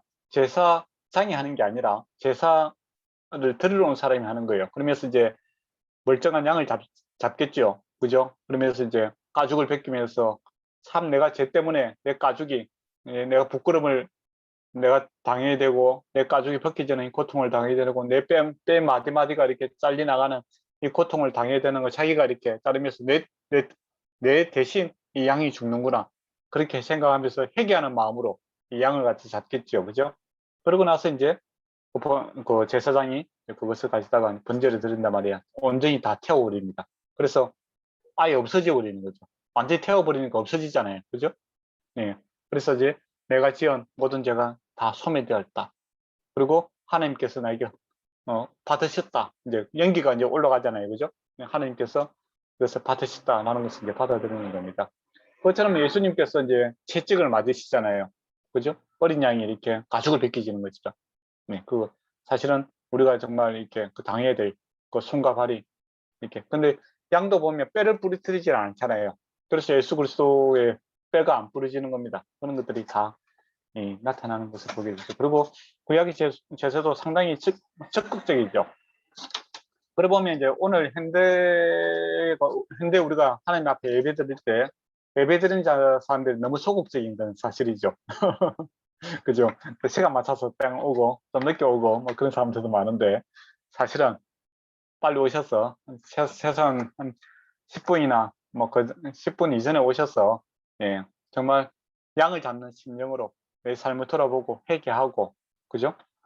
그런 마음으로 우리가 하나님 앞에 예배드려야 되는 거고 또 수동적으로 그냥 앉아 있다가 가는 게 아니고 목사님 오늘 말씀 잘하나 못하나 한번 관찰 한번 해봅시다. 근데 그게 아니라 정말 마음으로 예배드리고 또 말씀에 순종하고자 하는 이 말씀은 누구에게 하는 이야기다 그런 식으로 평가하는 것이 아니라 나에게 주신 말씀으로 이렇게 받아들이는 이 적극적인 모습들이 필요하다는 겁니다. 그리고 구약의 이 제사 제도가 이 제사를 드리는 자들이 상당히 적극적으로 합니다. 양도 잡고 그렇게 해서 어떻게 보면 제사장이 할 일이 별로 없어요. 그만큼 적극적으로 임해지는 것을 보게 되죠. 그러면 우리 현대인들이 드리는 이 예배도 우리가 정말 좀 적극적으로 해야 될 필요가 있겠죠. 그래서 목사님들이 말씀 전하기 위해서 일주일 동안 고민하는 것처럼 우리도 예배를 위해서 기도하고 함께 이렇게 마음을 쓰는 것이 참 중요한 일이죠. 이게 이제 좀 필요한 것 같아요. 근데 현대 예배가 너무 이렇게 극장식이죠. 뭐 듣고 평가하고 뭐 그런 게 아니라 정말 내 마음과 내 생각과 뜻을 다하여 주님을 이렇게 높여드리고 받아들이는 또 꼭 궁극적으로는 하나님 앞에 내가 순종하겠다. 양이 죽음으로 사라지는 것처럼 내가 없고 내 안에 내가 없고 내 안에 예수 그리스도가 온전히 역사하기를 원한다라는 것이 제사의 모습이고 예배의 모습이다라는 겁니다. 이 모습이 정말 어느 시대나 우리가 반드시 회복돼야 될 그러한 모습입니다. 근데 그런 마음으로 오면은 뭐 별 문제가 없어요. 목사님이 좀 설교 못해도 은혜가 되고 그렇죠. 그런데 이제 관찰자로 오는 사람들이 있죠. 오늘 잘하시는가 못하시는가 또 누가 찬양을 잘하는가 못하는가 틀리는가 이런 걸 계속 지적하는 사람들이 있는데 그거는 예배자의 모습이 아니고 그냥 뭐 구경꾼이죠. 그거 하나님께서 받으시는 예배가 아닙니다. 정말 내가 죽고 내 안에 예수 그리스도가 살아나기를 원하는 이 절박함으로 와야 되는 것이 예배의 첫걸음이다 라고 이렇게 보시면 될 것 같습니다. 그리고 이제 속죄의 중요성 이렇게 4번입니다. 페이지 수는 4페이지입니다. 보면 죄와 이게 직접적인 관련이 되어 있는 그런 제사가 있죠. 속죄와 속건제가 있고, 죄와 관련이 되기도 하고 그렇지 않는 경우가 번제와 소제와 화목제가 있습니다. 네, 나중에 또 우리가 자세히 보게 되겠지만 미리 좀 보는 것도 좋습니다. 번제, 그 창세기에 보면은 이렇게 예배가 제사가 이렇게 분리되어 있지 않아요. 다 번제 하나로 이렇게 다 갑니다. 근데 출애굽기 오면서 이렇게 제사가 이제 5가지로 이렇게 분할이 되죠. 네, 좀 더 디테일하게 이렇게 의미가 더 부여되고 있는 것을 보게 됩니다. 네, 그래서 각 의미마다 이게 그 뜻이 있겠죠. 그리고 또 예수 그리스도 안에서 온전히 성취가 됩니다. 예, 일단 처음에는 이제 번제를 봅시다. 번제는 특징은 뭐냐면 온전히 드려지는 겁니다. 100% 예, 다 태워드리는 그런 것이 이제 번제의 특징이죠. 그래서 여러분 좀 이제 그리고 이게 이제 속죄의 기능도 있고 온전한 헌신의 기능도 있습니다.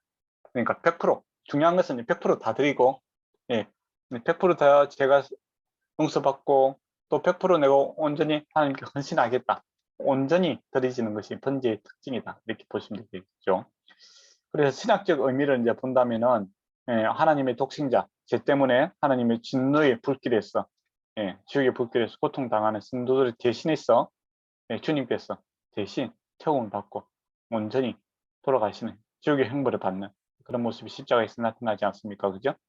그것이 예수 그리스도의 모습이고, 그로 인하여 우리가 어떻게 됩니까? 온전히 구원을 받는 거죠.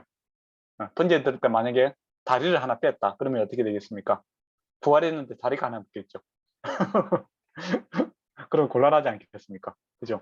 그래, 하나님께서 온전히 드리셨다라는 겁니다. 그래서 우리가 온전히 용서함을 받고 온전히 회복되는 그런 것이죠. 그래서 이제 죄와 관련 없는 경우도 이제 있죠. 이삭을 이제 바칠 때, 그죠? 번제를 드릴 때. 그러면 이거는 헌신적 의미가 있는 겁니다. 전적인 헌신과 또 말할 수 없는 감사와 그 조건 없는 봉사, 그런 개념이 들어있죠. 그리고 이 번제는 이제 지속적으로 계속 드리는 겁니다. 하루 기분 좋을 때 드리는 것이 아니라 이 불이 이제 매일 드리는 거죠. 그래서 그 하목제에 드릴 때 나오는 기름도 이제 계속 태워지는 것을 보게 되죠. 그러니까 이 지속적인 경각심을 가지고 우리가 매일 이렇게 살아가는 하나님 앞에 온전히 용서받고 온전히 헌신하는 이런 모습들이 매일매일 이루어져야 된다는 겁니다. 이걸 생각하니까 사도 바울의 말이 생각나지요. 나는 날마다 죽고 내 안에서 그리스도가 날마다 살아나기를 원합니다. 그 이야기가 바울이 오늘 기분 좋네 그렇게 해서 갑자기 놓은 말이 아니다라는 겁니다. 바로 번제, 이 구약과 이게 연결되어 있는 거죠. 그러니까 신구약이 이렇게 다 연결되어 있는 겁니다. 놀랍죠, 그죠? 그러니까 우리가 구약의 이 번제 제도를 모르면 바울이 했던 말, 오늘 바울이 그때 뭐 좀 기분이 좋았는 모양이다 그렇게 생각할 수 있을 것 같은데 그게 아니라 바울이 이 제사 제도를 잘 아는 거죠. 그래서 온전히 우리 매일 그 번제를 생각할 때 이게 매일 드려졌고 또 온전히 드려졌고 그리고 지속적으로 이렇게 경각심을 가지고 하나님 앞에 죄에 대해서 경각심을 가지고 내가 하나님 앞에 온전히 헌신하고자 하는 이 마음들이 늘 있어야 된다라는 것을 알잖아요. 그래서 바울이 했던 말이 이게 그냥 한 말이 아니라 이 구약에서부터 성경에서 나오는 그런 말씀이구나 라는 것을 알 수 있겠죠. 그래서 구약을 알게 되면 신약의 그 메시지들이 더욱더 분명하게 이렇게 나타나는 경우가 많습니다. 그럼 이제 2번 하도록 하겠습니다. 2번에 보면 소제는 이제 피가 없는 제사죠. 곡식을 태워드리는 겁니다. 그래서 대표적으로 가인과 아벨 할 때 뭐 어떤 사람들은 가인의 제사는 피가 없어서 하나님께서 안 받으셨다 그렇게 하는 사람이 있잖아요. 아닙니다. 가인은 뭐 농사 짓는 사람이니까 농산물 가져와야 되지, 그죠? 그러니까 그게 아니라 가인과 제물 그리고 그 아벨과 제물이 동격으로 쓰여져 있습니다. 그러니까 하나님께서 그 뭐 제사의 그 곡물이냐 뭐 양이냐 그렇게 종류를 보는 것이 아니라 그 사람의 마음을 보고 계시다라는 거죠. 인격을 보고 계시다는 것이죠. 네, 지금도 동일합니다. 그러니까 예배라는 것이 어떤 특정한 장소에 어떤 교회에 있냐에 따라서 온전히 들어지고 뭐 좋은 예배고 아니고 그게 아니라 내 마음과 마음을 보신다라는 심령을. 그래서 소제는 이제 감사의 의미가 강하죠. 그리고 다른 제사 피 드릴 때 같이 동반해서 이제 드리지는 경우가 많습니다. 속죄, 속건, 번제할 때 소제도 이제 같이 추가해서 드리지는 경우가 있죠. 그래 보면 이 감사라는 것이 언제 나옵니까? 우리가 제 깨달음을 알게 될 때, 그죠? 그리고 헌신하게 될 때, 하나님의 사랑을 알게 될 때, 이 소제의 감사의 요소가 됩니다. 그리고 이제 특이한 것은 이 소제가 이제 나중에 보면 율법에 보면 그런 게 있어요. 의심제가 생기는 거예요. 남자가 이제 그 아내를 볼 때, 저 사람이 그 아기를 가졌는데 내 아이가 아닌갑다. 이제 그런 계속 의심하고 이렇게 살 수가 있는 거. 의처증이라고 할 수 있겠죠. 요즘 말로 하면, 그죠? 그러면 그 가정이 참 힘들지 않겠습니까? 그래서 이 문제를 해결하기 위해서 곡물을 가져오라고 합니다. 그래서 태워서 이제 그 재를 갖다 마시게 해요. 그래서 만약에 이 부정한 일이 생겼다면 이게 이제 병이 생겨서 죽게 되고, 그리고 그 남자가 단순 의심으로 해서 그게 생긴 문제면은 이걸로 인하여 이제 아이를 가지게 될 것이다. 그렇게 하는 게 그런 율법이 있습니다. 그러니까 율법이라는 게 참 사람의 이 연약함 이런 것까지도 다 이렇게 그 행복한 가정을 이루기 위한 하나의 그 주님이 얼마만큼 이렇게 노력하고 계시는가 이렇게 보게 돼 있죠. 그때 이제 이 소재가 쓰이기도 합니다. 신약적인 이제 의미를 본다면은 이제 제 밑에 보면 우리가 교제하고 헌신하고 봉사하고 이렇게 살아가는, 그리고 구속과 하나님의 사죄, 회개에 대한 이런 것들을 회복하는 능력을 주심에 대한 감사, 이런 개념들이 여기에 들어가 있다는 겁니다. 그래서 소재 드리는 방법은요, 오븐에 굽는 것도 있고 팬에 굽는 것도 있고 솥에 삶는 것도 있습니다. 왜 이렇게 다양성을 주었는가 했을 때 우리 하나님 앞에 우리가 헌신하여 살아가는 모습들은 뭡니까? 다양성을 인정한다라는 겁니다. 그래서 우리 각자 주어진 은사에 맞는 그런 것으로 하나님을 이제 섬기고 찬양할 수 있는 거죠. 찬양 잘하시는 분은 찬양으로, 그죠? 그리고 또 다양한 은사들로 이렇게 하나님을 섬기고 그것을 하나님께서 기뻐 받으신다는 것이죠. 다양성을 인정해 주고 있다는 겁니다. 그리고 이제 반드시 들어가야 될 것은 뭐냐면 소금이 들어갑니다. 소금. 소금이 이야기하는 것은 언약이죠. 소돔과 고모라가 이렇게 맹하게 될 때 그 롯의 아내가 소금 기둥이 되지 않습니까? 그렇죠? 왜 소금 기둥이 됐을까요?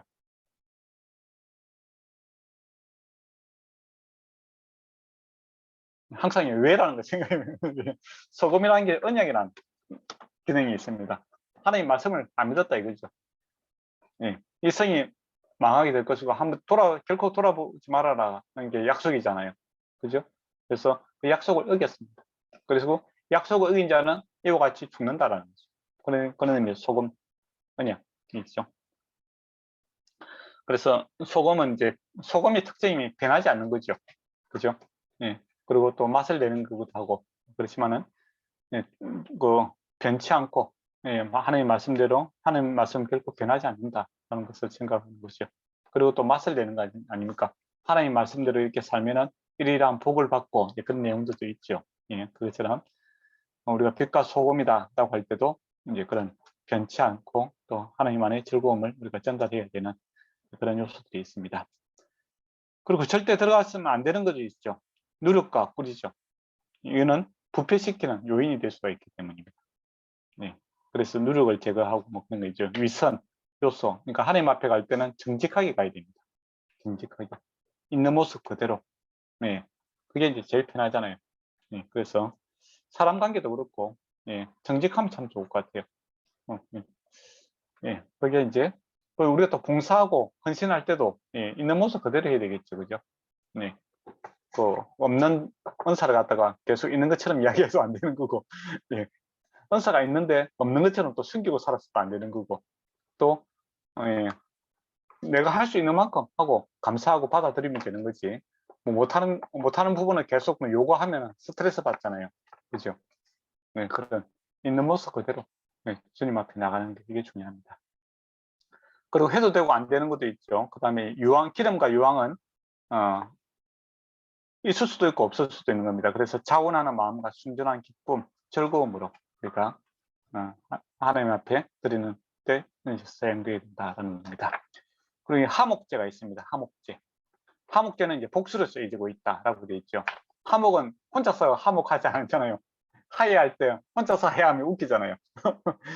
나는 하예했어. 그렇게 하면 옛날에 그 뭡니까? 그 한국의 영화 밀양이라고 혹시 아십니까?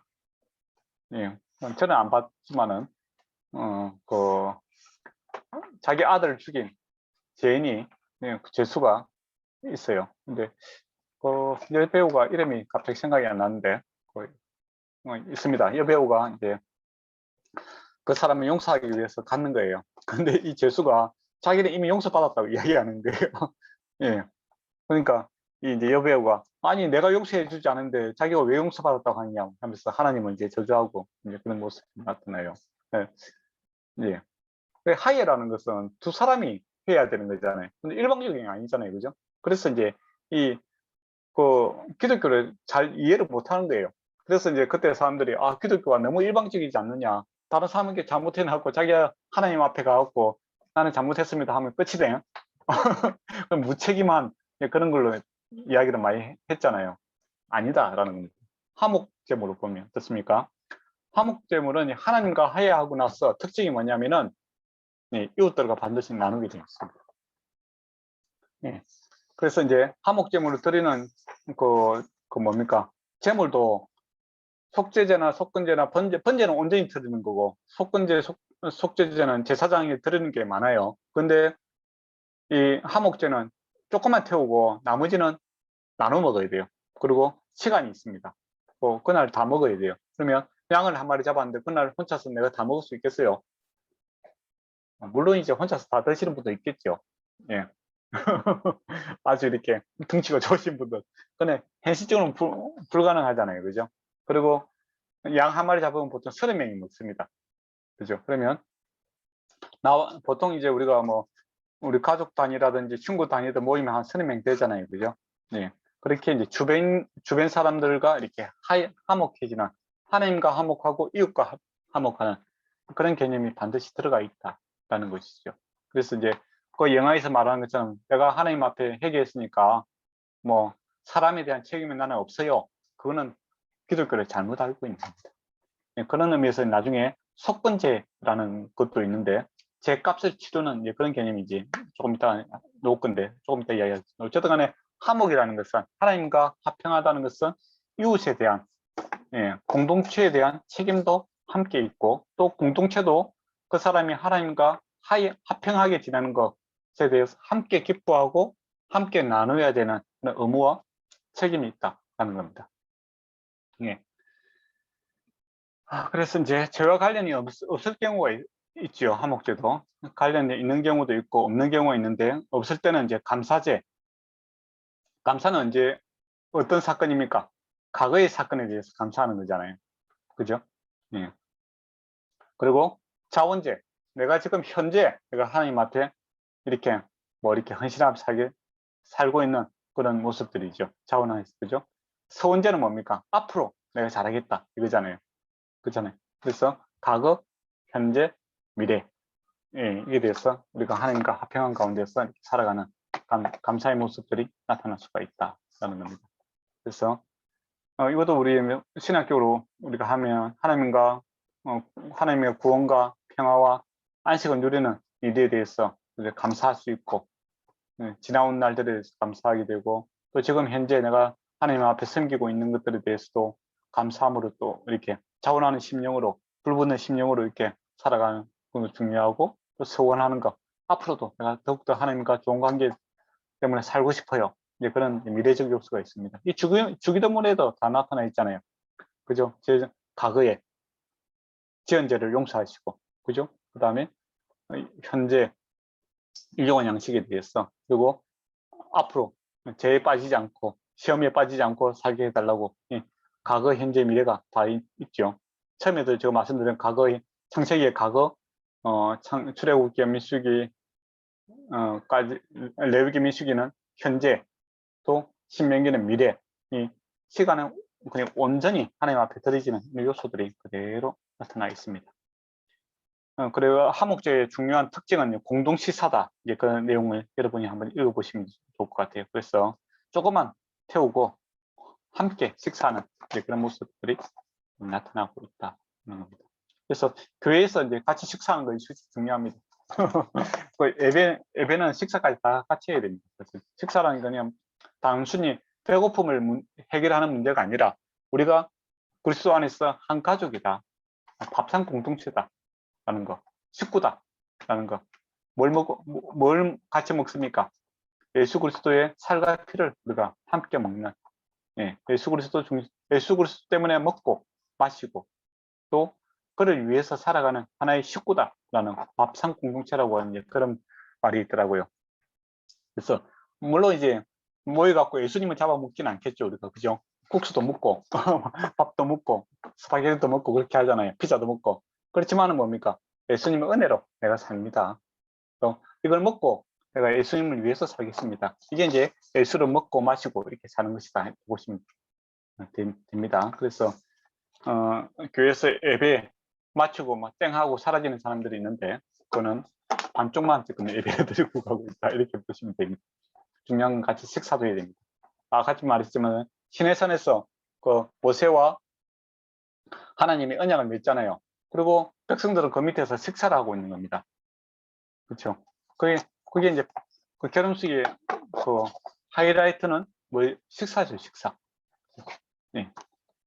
본인들은 반지 끼워주는 게 중요하겠지만은 나는 식사가 중요하다, 이거죠. 이게 중요한 겁니다. 그래서 하나님 백성과 함께 밥을 먹는, 이것이 정말 중요한 문제다라는 겁니다. 그러면 7번에 빨리 좀 하도록 하겠습니다. 가야 할 길이 많이. 7번에 보면 7쪽에 보면은 속죄제가 있습니다. 속죄제는 제 자체를 갖다가 처리하는 그런 문제를 가리고 있는 거죠. 제 자체를 갖다가 해결하는 문제다라는 겁니다. 그래서 여러분이 이제 그 적어놨는 걸 조금 참고해 주시면 감사하겠습니다. 그리고 그리스도인이 이제 그 핵심적인 사역, 또 속죄의 사역이죠, 그죠? 주님께서 우리 죄를 사하여 주셨다는 거. 그리고 이제 속죄제를 드리는 네 가지 경우에 제사장, 온백성, 족장, 평민. 근데 이제 제사장들이 짓는 이 문제에 대해서 좀 더 큰 취급을 합니다. 그 이유는 뭐겠습니까? 제사장이 백성들의 죄를 갖다가 이렇게 그 해결해야 되는데, 제사장이 이제 부정해지면 그 해결점이 안 생기잖아요, 그죠? 그러면 이제 안 되니까 그 직분자에 대한 책임을 더 강화시키고 있는 것을 보게 됩니다. 그런 의미에서 뭐 목사님이라든지 장로님이라든지 교회 직분자들이 좀 더 우리가 책임감 있는 그런 삶의 자세가 필요하겠죠. 그러게 이제 중요한 게 속건제. 속건제는 이제 제 값을 치르는 겁니다. 그래서 만약에 물건을 훔쳤을 때 그 물건 값의 20%를 더 보상을 해야 된다라는 규정이 있습니다. 그러니까 앞에서 말씀드린 거, 그 제 값을 지불했다라고 하죠. 근데 그러면 여기서 한번 물어볼게요. 예수님께서는 누구에게 제 값을 지불했습니까?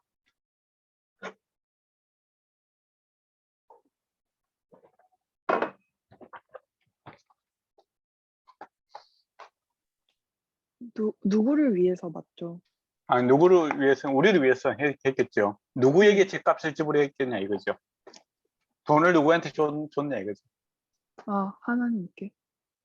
그렇죠. 맞습니다. 근데 이제 뭐 다락방이나 이런 데서 보면 마귀에게 이렇게 지불했다 그런 사람이 있어요. 마귀는 제 값을 받을 수 있는 권한이 없습니다.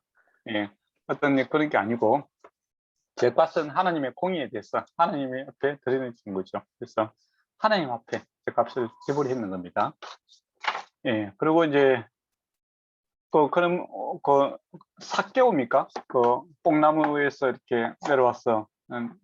내려오라라고 해서 내려오잖아요. 그러니까 그 세리가 뭐라고 합니까? 너무 기분이 좋아갖고 내가 잘못한 거 있으면 2배, 3배 다 갚아주겠다 이야기를 하잖아요. 그죠?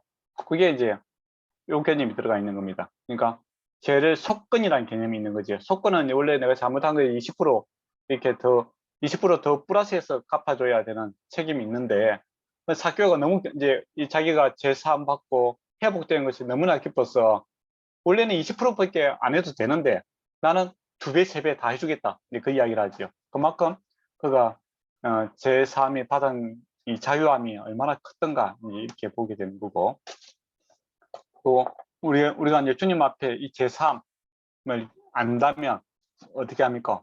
온전히 주님 앞에 내 전 삶을 다 드리겠다, 이제 그런 고백이 되는 거죠. 근데 이제 제사함이라든지 은혜 받은 가치를 잘 모르면 할 만큼 하겠다, 이제 그렇게 되잖아요. 법대로 하겠다, 그렇게 되잖아요. 그렇지만은 그 가치를 알면은 마음과 정성과 뜻과 정성을 다해야 한다라는 마음이 성경 말씀에 있지 않습니까? 그죠? 하나님께 예배드리게 마음과 뜻과 정성을 다해 주 너희 하나님을 사랑하라, 그런 이야기 하잖아요. 그러니까 그 하나님의 가치를 알면 그렇게 되는 겁니다. 법으로는 20% 되어 있지만은 내가 다 하겠다라는 것이죠. 그러니까 어떤 사람들은 그렇게 이야기하는 사람은 예수 믿으면 천국 간다니까 예수만 믿으면 되지 않느냐. 그럼 주일날 그럼 한 달에 한 번 정도, 2번 정도만 참석하겠습니다, 그렇게 이야기하잖아요. 20% 정도 하겠다 이거죠. 그게 아니다라는 겁니다. 예수님에 대한 은혜와 그 사랑을 안다면, 뭐 일주일에 한 번이 아니라 온 삶을 다해서 주님을 섬기겠다라는 것을 알게 되는 거죠. 그래서 내 마음과 뜻과 정성을 다해 주 너희 하나님을 사랑하라. 그게 묵은 짐이 아니라, 이 감사의 표현이죠, 사실은. 그게 이제 율법이 사랑이다라는 겁니다. 하나님의 예수 그리스도께서 우리에게 주신 이 십자가의 사랑, 또 제 삶의 은혜를 안다면은 내 마음과 뜻과 정성을 다한다는 게 무거운 짐입니다, 이렇게 반응하는 것이 아니라 정말 내가 다 그렇게 하겠다, 그런 마음이 생기는 것이 율법이 원래 이야기하고자 하는 그런 내용이다라는 것이죠. 이제 5번을 보도록 하겠습니다. 언약과 법의 관계라고 했는데, 언약이 있고 나서 이제 법이 있다, 이겁니다. 핵심은. 약속은 결혼을 하니까 뭐가 됩니까? 결혼에 대해 의무와 책임이 있는 거죠. 그렇지 않습니까? 그것처럼 언약을 맺음으로 하나님과 결혼해서 함께 살고, 또 부자지간이 되고, 또 그분의 백성이 되니까 그분의 법, 그러니까 그분께서 원하시는 대로 내가 살겠습니다라는 것들은 이제 고백하며 살아가는 거죠. 시간이 이제 5분 남았는데 다음 양이 좀 많이 남았네요, 그죠? 그러면 오늘은 여기까지 좀 하고 다음 주에는 못한 부분을 갖다가 제가 말씀드리고, 그 다음에 창세기 1장과 한 2장 정도 하도록 하겠습니다. 근데 이제 창세기는 이야기니까 여러분이 읽으시고 한번 같이 이렇게 재밌는, 제가 질문들을 일단 많이 있을 수 있습니다. 그리고 참 재밌는 내용이 많아요. 창세기 1장에 엄청난 내용이 있습니다. 그래서 기대하셔도, 저도 기대가 되네요. 내가 말을 많이 안 해도 되니까 일단 재밌는 내용이 창세기 1장에 엄청난 내용들이 많습니다, 사실은. 그리고 오늘 혹시 뭐 질문할 거 있으면 질문 받도록 하겠습니다.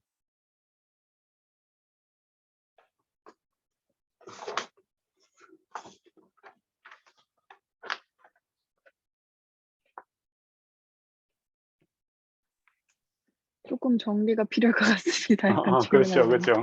네. 이게 이제 보통 이제 신학교 다니고 그러면 시험 칠 때 이렇게 많이 나옵니다. 그러면 이거 다 외워가고 쓰고 그런데 그럴 필요는 없습니다. 저는 외우는 거 별로 안 좋아합니다. 다음에 뭐 자료 있으면 보면 되죠. 그러니까 흐름을 이해하시면 됩니다. 이런 게 있구나, 그런 것을 아시고, 그리고 이제 이런 것을 바탕으로 해서 이제 실제적으로는 우리가 성경 본문을 갖다가 이제 해석을 하게 될 겁니다. 근데 이제 신학교로 공부하시더라도 이런 내용만 알고 실제로 성경 본문을 이제 이런 식으로 해석을 안 해보면은 성경 보는 거하고 앞에 배운 이론과 실천이 이렇게 구별이 안 되는 그런 게 아니 하나가 안 되는 경우가 있어요. 그래서 제가 이제 추구하고자 하는 것은 이런 부분은 이제 한 번씩 봐야 돼요. 그냥 너무 디테일하게 하면 이거 한 학기 정도 해야 됩니다. 사실은 하나의 주제가 길어요. 그렇지만 이렇게 짧게 이렇게 흘러가는 건 알고 그다음에 실제적으로 성경 본문을 보면서 우리가 공부를 하면은 훨씬 더 은혜가 되고 또 적용하기가 쉽습니다. 그리고 사실 이제 그게 이제 같이 공부할 때 도움이 많이 돼요. 이론적인 걸 공부하고 실천을 성경만 하려면 그때부터 답이 잘 안 나오는 경우가 있습니다. 예, 우리가 국어단은 다 외운다는 거하고 수학 문제를 푸는 거하고는 다른 개념이죠. 네. 그렇지 않겠습니까? 예. 근데 쉽게 하는 방법은 뭐겠습니까? 계산기를 갖고 하면 됩니다. 예, 그렇죠. 예, 그것처럼 같이 공부하면 계산기를 갖고 같이 공부하는 거죠. 성경 본문을 보면서 예, 제가 알고 있는 부분과 여러분이 알고 있는 부분을 합해갖고 성경을 이렇게 해석하면 훨씬 더 빠른 방법이 될 수가 있다라는 것이죠. 그래서 성경 본문을 보면서 같이 하는데 좀 집중하도록 하겠습니다. 그래서 이것도 한번 창세기 한 1장에서 3장까지는 아주 재밌는 이야기들이 많아요. 한번 읽어보시고 또 궁금한 거 있으면은 여러분이 좀 미리 질문도 가져오시면은 더욱더 좋은 시간이 되지 않겠나 생각이 듭니다. 예, 그럼 오늘 질문 있습니까? 없으면은 기도하고 끝낼까요? 예, 누가 기도하시겠습니까? 기도해 주세요. 기도하겠습니다. 사랑하는 주님, 아버지 감사합니다. 또 이렇게 사도행전이 끝나고 또 모세오경을 시작으로 아버지 다시 한번 또 목사님의 말씀을 돌아갈 수 있어서 주님 너무나도 감사드립니다. 창세기를 하고 또 아버지 신명기까지 하면서 주님께서 저희를 얼마나 사랑하시는지 주님께서 얼마나 아버지 크신 분이신지를 다시 한번 깨달을 수 있는 시간 아버지 허락하여 주시옵시고 무엇보다도 점점 또 시간이 지날수록 죄가 또 판을 치고 있고 또 주님과 멀어지는 아버지 이런 현실 속에 살아가고 있는데 그 속에서도 아버지 당신의 진리만을 생각하며 바라보며 아버지 믿고 아버지 주님 저 천국을 소망할 수 있는 그런 저희 한 사람 한 사람이 될 수 있도록 주님께서 인도해 주시옵소서. 아버지 내일 또 교회 가서 아버지 많은 사람들과 아버지 교제 나누려고 합니다. 그 가운데 주님께서 항상 함께 해 주시옵시고 좋은 은혜와 또 교제 시간 나눌 수 있도록 주님께서 함께 해 주시옵소서. 감사합니다. 예수님의 이름으로 기도드렸습니다. 아멘. 네. 감사합니다. 네. 네, 좋은 시간 되세요. 네, 네. 부자매 다음에 늦어서 봐요. 죄송해요. 감사합니다. 괜찮습니다. 감사합니다. 다음 주 봐요. 네. 네. 목사님 감사합니다. 예, 목사님 수고했습니다. 네. 그러면 저희는 오늘 그 8시 40분부터 한 30분 정도 네. 온라인으로 회의가 있어서 네, 그 플래닝 팀이라는 네. 그 모임을 갖게 되어서 네. 그럼 또 실례하도록 하겠습니다. 네, 알겠습니다. 목사님 그럼 조직이 안 봐요. 네, 목사님 지금 잘 쉬시고 또 연락드리겠습니다. 네. 네, 목사님.